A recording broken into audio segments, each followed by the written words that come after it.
And welcome back to the Hot Lap. We are talking Friday at Spa, and Verstappen looking fairly good despite that 10 place grid penalty, but also McLaren looking good. Although Lando Norris did initially concede that he's uncomfortable with the car despite being fastest in free practice 2. But before we get into free practice 2, let's have a look at free practice 1.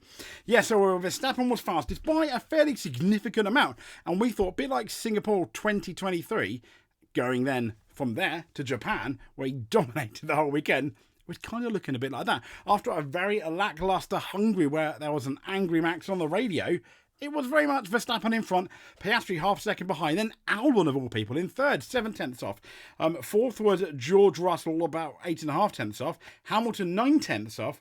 Then it was Leclerc, Perez and Norris, around a second off, along with Sainz 1.2 seconds off in the Ferrari. Lance Stroll in 10th. Then we had Gasly, Alonso, Ricciardo, Bottas, Sargent, Tsunoda, Hulkenberg in 17th, Magnussen 18th, 19th, and Ocon was like, no, I'm not going to run. Zhao was at 2.6 seconds down. And Ricciardo was at 1.5 seconds down. He was about 6 tenths of a second faster than Tsunoda. But then we go into practice 2, and that tells a very different story. Practice 1 is always kind of like a warm-up, to the point where it doesn't, unless the weather starts to play a significant character, let's say, guest star in the practice session, practice 1's always a bit meh in terms of the actual pace. But in practice 2, it was Lando Norris on a 1:42.260, and then Oscar Piastri second, just 2.215 seconds down, as you can see. Verstappen in third, 0.217 seconds off. Yeah, looking quite close. Verstappen not looking too bad. His car did look more balanced than the McLaren's, I thought. Norris not particularly happy. Leclerc in fourth, half a second down. Sainz in fifth, 8 tenths down. Then it's Russell, 1 second down in sixth. Ocon, 1.1 seconds down. Magnussen, Perez and Hamilton rounding out the top 10, all about 1.2 seconds down. And then we had Lance Stroll and Alonso, 1.2 seconds down, but separated by hundreds. It's really close around here. Then it was Bottas and Ricciardo and Gasly. That's your top 15. And then the last 5 are Hulkenberg, 1.5 seconds down. Albon in the Williams, Sargent in the other Williams, Zhao, and Tsunoda. Tsunoda last again. So again, Daniel Ricciardo, this time just under half a second faster than Tsunoda. That's not too bad for you Ricciardo fans. So I guess some of you are most certainly going to be smiling here. Here, I just wanted to give you a clip, which I thought was really, really awesome, is the new onboard. I mean, I'm not gonna play I won't play the audio here, but look at it. Look at the way it shifts. I mean, this is a test on Paris, the way it moves. And we'll quickly go through Eau Rouge and I'll put a stop to it. But it looks absolutely amazing. As he's coming down Eau Rouge, just look at the tilt. Here we go. The tilt there. I mean, it's just really cool. I don't know why I'm tilting my head at the same time. Don't ignore me. So we've gone from that to Lewis Hamilton has come out, and he said he wouldn't mind some rain, admitting that the Mercedes W15 felt completely different to previous rounds at Spa. Are we back now to the weird and wonderful world of the W15 Mercedes, like its W14 and W13 parents, being very unpredictable with a not very nice rear end? Who knows? Who knows whatsoever?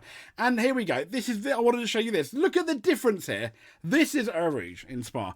And these fans, okay, you know, they are going fast, because you've got to go fast as you can up the hill. It's really steep.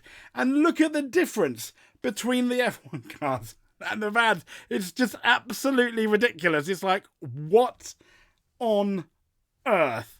Amazing. Absolutely amazing.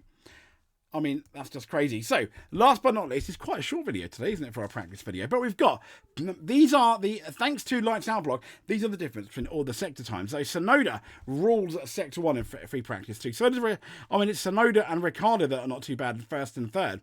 But then it's Norris, all about Lando Norris, so dominating sector 2 and sector 3, with Max Verstappen losing the most in the second sector, but still losing a bit in that final sector, which is a bit telling. And Max Verstappen not even in the top 10 in that first sector. Bear in mind though, I mean, you're looking at what, 0.120 of a second. But what's interesting is all the sectors are all fairly close-ish, I guess, but it's Sector 2 that's the most telling one.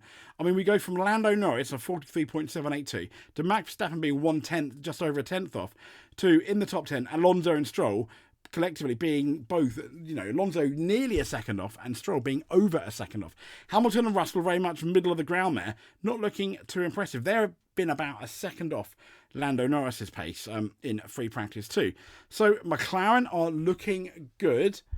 And they seem to have quite a balanced car. Bearing in mind they're fastest in Sector 2 and Sector 3. And they're only, when you look at Piastri's time and Norris's time, they're within a tenth. Piastri's done just under a tenth of the fastest within that first sector. So I don't think it looks too bad for McLaren. Interestingly, Alpine have now officially said that their boss is gone. I did see memes of a certain former Haas person potentially being the team principal. I don't think that's going to happen. They couldn't Steiner. Also, Eddie Jordan's come out and has suggested that Max Verstappen is going to Mercedes. Mercedes are getting ready for Verstappen to Mercedes. But maybe he needs to take a look if their performance is going to continue at Spa like it is. Their car inconsistent, but very much so. I mean, Ferrari are comfortably faster than them. McLaren are. Red Bull are as well. Perez not having the best. I mean, the only time Perez featured in the top 10 at all was when he was 17th down in Sector 2. And this is meant to be Perez's last chance, potentially, of keeping his bosses happy. Anyway, I digress. This has been our free practice Friday chat. If you like what you see, please give us a subscribe. We do F1 videos. We do rally videos. We do videos about the touring car, which is also this weekend with qualifying tomorrow. Qualifying tomorrow as well for the Spa Grand Prix and the European Rally Championship. The ERC round began tonight and continues into Saturday and Sunday. Busy weekend as always. Thank you very much. This is the last race. That'll be our last Friday practice of this part of the year before we go into the summer break, no doubt, for Formula One. Don't worry, we'll have plenty of stuff to talk about in the meantime. We'll speak to you soon. Thank you.